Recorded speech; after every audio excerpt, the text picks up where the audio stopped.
అండి. Welcome to my channel always audio stories world. ఏంటి లహరి కథామాలిక అని వచ్చేది ఆల్వేస్ ఆడియో స్టోరీస్ వరల్డ్ అంటున్నాను అనుకుంటున్నారా? నేనే చిన్న చేంజ్ కోసం నేమ్ మార్చానండి. అది ఎందుకు జరిగిందన్నది స్టోరీ లాస్ట్లో మీకు చెప్తాను. ఇప్పుడైతే మనం బలవంతపు బంధం ఎపిసోడ్లోకి వెళ్ళిపోదాము. బలవంతపు బంధం ఎపిసోడ్ 25. అభిజిత్ పిలవడంతో అతనితో మాట్లాడడానికి ప్యాలెస్కు వచ్చింది వైష్ణవి. తర్వాత ఏం జరిగిందో చూద్దాం. విడాకుల నోటీస్ అభిజిత్ కళ్ళలోకి చూస్తూ చెప్పింది వైష్ణవి. అది తెలుసు, ఎందుకిది అని అడుగుతున్నా అన్నాడు అభిజిత్. నువ్వు వస్తావని నీకోసం ఇంకా ఎదురు చూస్తూ ఉండే ఓపిక నాకు లేదు అభి.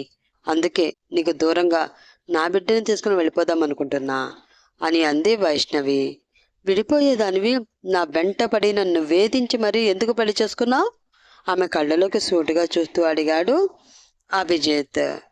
నిన్ను ప్రేమించి నువ్వే కావాలి అని నీ వెంటపడి వేధించి పెళ్లి చేసుకున్నాను. కానీ నువ్వు నన్ను ప్రేమించలేదు కదా. ప్రేమ అన్నది ఇరువైపులా ఉండాలి. ఒకవైపే ఉంటే చివరికి ఇలా ఎవరికో ఒకరికి బాధ మాత్రమే మిగులుతుంది అని అంది వైష్ణవి.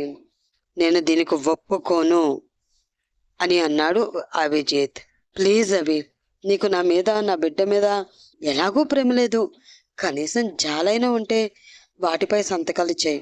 నన్ను నా కొడుకుని ఈ జీవిత ఖైదీ నుండి విడుదల చెయ్యి, నీకు దండం పెడతాను అని కన్నీళ్లతో చెప్పింది వైష్ణవి. సంతకాలు చేస్తే ఎక్కడికి వెళతావు? కోపంగా అడిగాడు అభిజిత్. ఎక్కడికో చోటికి పోతాను, అంతేకాని మీ ఇంట్లో మాత్రం ఉండలేను అని అంది వైష్ణవి. సరే, వెళితే నువ్వు వెళ్ళు, కానీ నా కొడుకుని వదిలేయి అని అన్నాడు అభిజిత్. ఎందుకవి? మీ తాతయ్య కత్తికి నా కొడుకుని బలి చేయడానికా? కోపంగా అడిగింది వైష్ణవి. వైష్ణవి, నువ్వేం మాట్లాడుతున్నావు నీకు అర్థమవుతుందా అని గట్టిగా అరిచాడు అభిజిత్. అంతా నాకు తెలుసు అవి, అంతా తెలుసు అని ఏడుస్తూ, నీకు మీ తాతయ్యకి మధ్య డీల్ నాకు తెలుసు. మరో 3 నెలలలో వందన దొరకపోతే మీ తాతయ్య నా కొడుకుని చంపేస్తాడు. అందుకే నా కొడుకుని తీసుకుని మీకు దూరంగా వెళ్ళిపోతాను. నిన్ను ప్రాణంగా ప్రేమించి నువ్వే లోకమని మా వాళ్ళందరినీ వదిలి నీకోసం వచ్చినందుకు నాకు ఈ ఒక్క సహాయం చేయి ప్లీజ్ అని తన 2 చేతులు జోడించి అడిగింది వైష్ణవి. వైష్ణవి అలా చూస్తున్న అభిజిత్కి ప్రాణం పోతుందేమో అన్న ఫీలింగ్ మనసులో కలిగింది. ఇంకా ఆమె ఏడుపు చూస్తూ ఉండే ధైర్యం చేయలేక పేపర్స్ పై సంతకాలు చేసి వైష్ణవికి ఇచ్చాడు అభిజిత్. అవి తీసుకుని థ్యాంక్ యూ అభి అని చెప్పి వెనక్కి తిరిగి 2 అడుగులు వేసిన ఆమె మనసులో ఇంకా అభిజిత్ తనకి ఏ సంబంధం లేదు, ఇంకా తన జీవితంలో ఆమె అతన్ని కలవలేదు అన్న ఆలోచన వచ్చింది. దాంతో ఆమె 2 అడుగులు భారంగా మారాయి. ఎంత కంట్రోల్ చేసుకుందాం అనుకున్నా ఆమె కన్నీళ్ళు ఆగడం లేదు. దాంతో వెనక్కి తిరిగి పరుగున అభిజిత్ దగ్గరికి వెళ్ళి అతన్ని గట్టిగా హత్తుకుని ఏడ్చేసింది వైష్ణవి. దాంతో అభిజిత్ మనసులో ఏదో తెలియని బాధ. ఆమె అతనికి దూరంగా వెళ్ళిపోవడానికి వేసిన 2 అడుగుల దూరాన్ని అతను అసలు తట్టుకోలేకపోయాడు. తను కూడా ఆమెను పట్టుకుని వద్దు వైష్ణవి, నన్ను వదిలి వెళ్ళొద్దు అని అడగాలని ఉన్నా తనపై ఉన్న బాధ్యత గుర్తు వచ్చి అతి కష్టం మీద ఆమెని పట్టుకోకుండా ఉండడానికి ట్రై చేస్తూ తన చేతులను తన పాకెట్లో పెట్టుకుని కంట్రోల్ చేసుకుంటూ ఉన్నాడు అభిజిత్. అలా అభిజిత్ని హత్తుకున్న వైష్ణవి కళ్ళలో ఒక్కసారిగా తన కొడుకు అక్షయ్ రూపం మెదిలింది. దాంతో వెంటనే అతని వదిలి వెనక్కి కూడా తిరిగి చూడకుండా పెద్ద పెద్ద అడుగులు వేసుకుంటూ బయటికి నడిచింది వైష్ణవి. ఆమె అలా తనని వదిలి వెళ్ళిపోవడాన్ని తట్టుకోలేక విశ్వ అని గట్టిగా అరిచాడు అభిజిత్. ఆ పిలుపు ఎందుకో అర్థం చేసుకున్న విశ్వ అతను తాగడానికి కావలసిన వైన్ బాటిల్స్ అతని టేబుల్ మీద పెట్టాడు. వీక్షిత్ ఇంకా కాలేజీకి రాడు అని తెలుసుకున్న వందన డల్గా ఇంటికి వచ్చింది. ఆమెను చూసి ఏంటి వందన, అప్పుడే కాలేజ్ అయిపోయిందా, ఇంత త్వరగా వచ్చేసావు అని అడిగింది జానకి. ఏమీ లేదమ్మా, కొంచెం తలపోటుగా ఉంది, అందుకే ఇంటికి వచ్చి రెస్ట్ తీసుకుందామని వచ్చేసాను సమాధానం చెప్పింది వందన. తలపోట, కాఫీ ఇవ్వనా అని అడిగింది జానకి. ఆ! ఇవ్వమ్మా, నేను రూమ్‌లో ఉంటాను, పెట్టి తీసుకురా అని చెప్పి పైకి నడిచింది వందన. ఆమె రూమ్‌లోకి వెళ్ళేసరికి హడావిడిగా బ్యాగ్‌లో తన బట్టలు సదురుతూ కనిపించింది వసుధ. అది చూసి, ఏంటక్కా బట్టలు సర్దుకుంటున్నావు? ఎక్కడికైనా వెళుతున్నావా? అని అనుమానంగా కళ్ళు చిన్నవి చేసి ఆమెను చూస్తూ అడిగింది వందన. ఆరా, మెడికల్ క్యాంప్‌కి వెళుతున్నా. 15 డేస్ క్యాంప్ అని చెప్పింది వసుధ. అవునా అని వెళ్ళి బెడ్ మీద పడుకుంది వందన. ఏంటి వందన అలా ఉన్నావు? ఒంట్లో ఏమైనా బాగోలేదా? అడిగింది వసుధ. అక్క, మనసేమీ బాగోలేదు. ఏదో ట్రాన్స్‌లో ఉన్నట్లు చెప్పింది వందన. ఏంటి? మనసు బాగోలేదా? ఏమైంది నీ మనసుకి? అడిగింది వసుధ. ఆ మాటకి కంగారుగా, హా, మనసు కాదక్కా, ఒంట్లో ఒంట్లో బాగోలేదు, తలపోటు అని చెప్పింది వందన. ఓ, తలపోటా? టాబ్లెట్స్ ఏమైనా ఇవ్వనా? అడిగింది వసుధ. ఆహా, వద్దక్క, ఇప్పుడే వేసుకున్నాను, కొంచెం సేపు రెస్ట్ తీసుకుంటే సరిపోతుంది, అదే తగ్గిపోతుంది అంది వందన.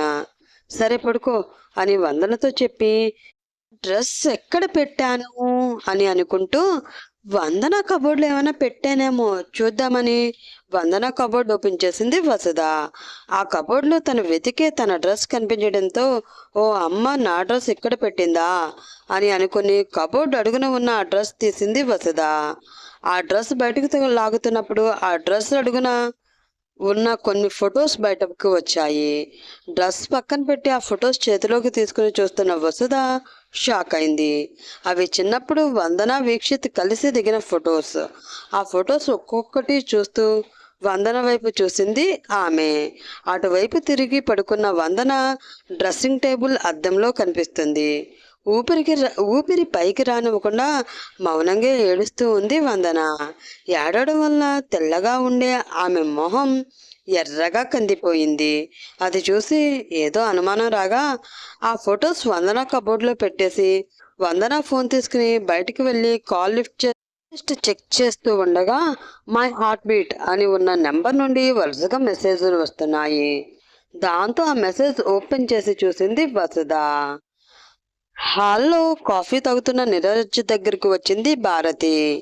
భారతిని చూసి, ఏంటమ్మా అని అడిగాడు నీరజ్. మిద్దె పైన కొన్ని వస్తువులు కావాలరా అని అడిగింది భారతి.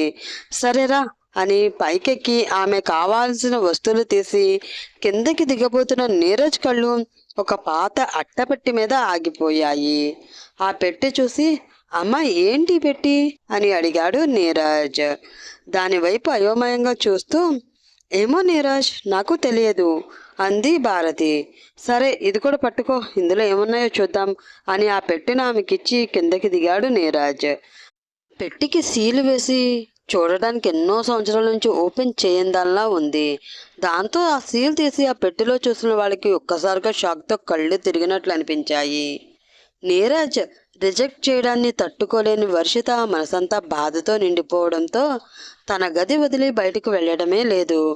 అప్పుడే తనకి గౌతమ్ నుండి కాల్ వచ్చింది. అది చూసి ఫోన్ లిఫ్ట్ చేసి, హా గౌతమ్, చెప్పు అంది వర్షిత. వర్షి, నేను యుఎస్ఏ నుండి వచ్చాను అని హోటల్ రాయల్లో ఫ్రెండ్స్ పార్టీ అరేంజ్ చేశారు, నువ్వు కూడా తప్పకుండా రావాలి అని అన్నాడు గౌతమ్. సారీ గౌతమ్, నేను రాలేను అని అంది వర్షిత. ఏంటి వర్షి ఎలా అంటావు? బాయ్ ఫ్రెండ్గా ఎలాగో నీకు నచ్చలేదు, కనీసం ఫ్రెండ్గా అయినా నన్ను యాక్సెప్ట్ చేయలేవా వర్షి అని దీనంగా అడిగాడు గౌతమ్. నువ్వెప్పటికీ నాకు బెస్ట్ ఫ్రెండ్వే గౌతమ్, నువ్వు అలా ఫీల్ అవ్వద్దు అంది వర్షిత. నువ్వు నిజంగా నన్ను బెస్ట్ ఫ్రెండ్ అనుకున్నట్లయితే నువ్వు ఇక్కడికి రావాలి అని అన్నాడు గౌతమ్. గౌతమ్ అలా అనడంతో ఇంకా తప్పదు అనుకుని, సరే వస్తా అని చెప్పి రెడీ అయ్యి హోటల్ రాయల్కి వెళ్ళడానికి రెడీ అవుతూ ఉంది వర్షిత. వర్షిత వస్తుందని తెలియడంతో, అరే మామ, అది వస్తుందిరా, మనం అనుకున్న ప్లాన్ అనుకున్నట్లు జరిగిపోవాలి, ఎలా అయినా దానికి ఈ డ్రగ్స్ ఇచ్చి ఈ రోజు రాత్రికి దాన్ని నా సొంతం చేసుకోవాలి, ఆ తర్వాత చచ్చినట్లు అది నా దగ్గరే పడి ఏడుస్తుంది అని ఫ్రెండ్తో చెప్తూ ఉన్నాడు గౌతమ్. అతని వెనకే ఉన్న నీరజ్ ఫ్రెండ్ ఆనంద్ ఆ మాటలన్నీ విన్నాడు. దాంతో ఒక్కసారిగా అతనిలో కంగారు మొదలయ్యింది. వందన ఫోన్కి వచ్చిన మెసేజ్ ఓపెన్ చేసింది వసుధ. హాయ్ బంగారం, ఏం చేస్తున్నావమ్మా? నిన్ను చూసి 2 days అవుతుందిరా. ఎలా ఉన్నావు? నా మీద బెంగ పెట్టుకున్నావా అని వీక్షిత్ పంపిన మెసేజ్లు చూసి షాక్ అయింది వసుధ. తర్వాత ఏం జరుగుతుందో నెక్స్ట్ ఎపిసోడ్లో తెలుసుకుందాం. ఆ నెక్స్ట్ ఎపిసోడ్ నోటిఫికేషన్ మీకు రావాలంటే మీరేం చేయాలి? నా ఛానల్ని సబ్స్క్రైబ్ చేయాలి. ఇంకా విషయానికి వస్తే, నా పేరు లక్ష్మీ రాజశేఖర్ అండి. నేను ప్రతిలిపిలో స్టోరీస్ రాస్తూ ఉంటాను. నాకు ఆ స్టోరీస్ రాస్తూ ఇలాగ యూట్యూబ్ ఛానల్ పెట్టడం అన్నది కొంచెం కష్టంతో కూడుకున్న పని. కానీ నేను ఎందుకు పెట్టానంటే, యూట్యూబ్లో చాలామంది మేము రాసిన స్టోరీస్ మా పర్మిషన్ లేకుండా దొంగతనంగా వాళ్ళ ఛానల్స్లో పెట్టుకుని వాళ్ళు పాపులర్ అవుతున్నారండి. ఇది అసలు ఎంత అన్యాయమో చూడండి. నా స్టోరీ అయితే ఆమె కథ అన్న స్టోరీని ఒక ఆమె పేరు మార్చి హీరోయిన్స్ పేరుతో కూడా మార్చి తన ఛానల్లో పెట్టుకుంది. నా 6 months కష్టం అండి ఆ సిరీస్. అప్పుడైతే నేను బాధపడ్డాను. నిజంగా బాధ నేను చెప్పలేను. చాలా ఫీల్ అయ్యాను. ఇలా మా కష్టాన్ని వేరే వాళ్ళు దోచుకోవడం ఏంటి అన్న ఆలోచనతోటే నేను ఈ ఛానల్ని స్టార్ట్ చేయడం అయితే జరిగింది. అందరూ అంటారు ప్రతిలిపిలో అమౌంట్ ఏమీ రాదు, అనవసరం, వృధా అని.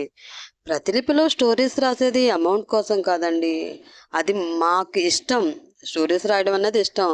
అది ఒక 10 మంది చదివి బాగుంది అని చెప్పే కాంప్లిమెంట్ చాలు మాకు.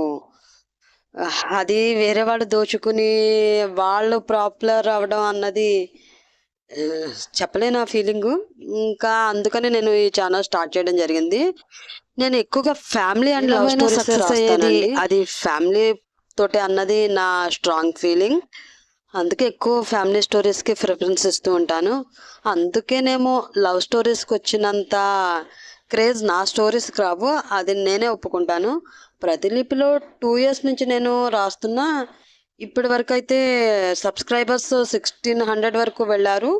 అండ్ రీడింగ్ కౌంట్ వచ్చి 7 lakhs వరకు ఉంది. యూట్యూబ్లో ఆమె నా సిరీస్ పెట్టడం వల్ల ఆమెకి చాలా ఎక్కువ వ్యూస్ వచ్చాయి. అసలు అది చూసి నాకైతే మైండ్ బ్లాక్ అయింది. నా స్టోరీని ఎంతమంది ఆదరిస్తున్నప్పుడు ఆ ఆదరణ ఏదో రైటర్గా నాకు దక్కాలి కానీ ఎవరికో దక్కడం ఏంటి అన్న చిన్న జల్సీ ఫీలింగ్ కూడా స్టార్ట్ అవడంతో నేను ఛానల్ అయితే స్టార్ట్ చేశాను. కానీ నాకు యూట్యూబ్ గురించి జీరో నాలెడ్జ్ అండి. ఎలా స్టార్ట్ చేయాలి, ఏం చేయాలి, ఎలా పెట్టాలి, థంబ్నెయిల్స్ ఇవేమీ తెలియవు అసలు నా ఫస్ట్ ఛానల్లో అయితే స్టోరీస్ మీరు చూడాలి, వెంటనే స్కిప్ చేస్తారు, అంత వరస్ట్గా ఉంటాయి. ఆ తర్వాత కొంచెం డెవలప్ చేసుకుంటూ ఈ ఛానల్లో కొంచెం సక్సెస్ అన్నది కనిపిస్తుంది అంతే. పూర్తిగా సక్సెస్ అయ్యానని చెప్పలేను. సక్సెస్ అన్నది కనిపిస్తుంది. ఫస్ట్ ఛానల్కి వ్యూస్ రాకపోవడంతో ఏంటి నా స్టోరీస్ ఎవరికి నచ్చలేదా, నేను అంత వర్స్ట్గా రాస్తున్నానా అన్న అనుమానంతో ఒకదాని అనమాల 3 ఛానల్స్ అయితే స్టార్ట్ చేయడం జరిగింది. అసలు ఏమీ తెలియని తను అది. ఏదో సంపాదించేయాలి, ఇన్ని ఛానల్స్ నుంచి నాకు అమౌంట్ వచ్చేయాలి అన్నది కాదు. నా స్టోరీస్ ఎవ్వరూ ఆదరించట్లేదన్న చిన్న ఫీలింగ్తో అలా చేశాను. ఇప్పుడైతే ఫస్ట్ ఛానల్ ఈ ఛానల్ కూడా పర్లేదు, బాగానే వెళ్తున్నాయి. సో చూద్దాం ఎక్కడి వరకు వెళ్తాయో, నా స్టోరీస్ మిమ్మల్ని ఎలా ఆదరిస్తాయో అన్నది. కారణాల వల్లే ఛానల్లో కొంచెం మార్పులు అన్నవి జరుగుతూ ఉన్నవి. వాటిని మీరు పెద్దగా పట్టించుకోవద్దు. ఇంకొక విషయం ఏంటంటే, రైటర్ పేరు చెప్పకుండా ఎవరన్నా స్టోరీ చెప్తే వాళ్ళు ఖచ్చితంగా మా రచయితల నుంచి కాపీ రైట్స్ తీసుకోకుండా స్టోరీస్ పెడుతున్న వాళ్ళే. దయచేసి అలాంటి వాళ్ళని మాత్రం సపోర్ట్ చేయొద్దు ఫ్రెండ్స్. ఎందుకు చెప్తున్నానంటే, అందరూ అడుగుతున్నారు టైం పెంచవచ్చు కదా అని. నేను స్టోరీ రాసుకుంటూ టైం ఇంక్రీజ్ చేసుకోవడం అన్నది కొంచెం కష్టం. అయినా మీకోసం నెక్స్ట్ ఎపిసోడ్ నుంచి తప్పకుండా టైం పెంచుతాను.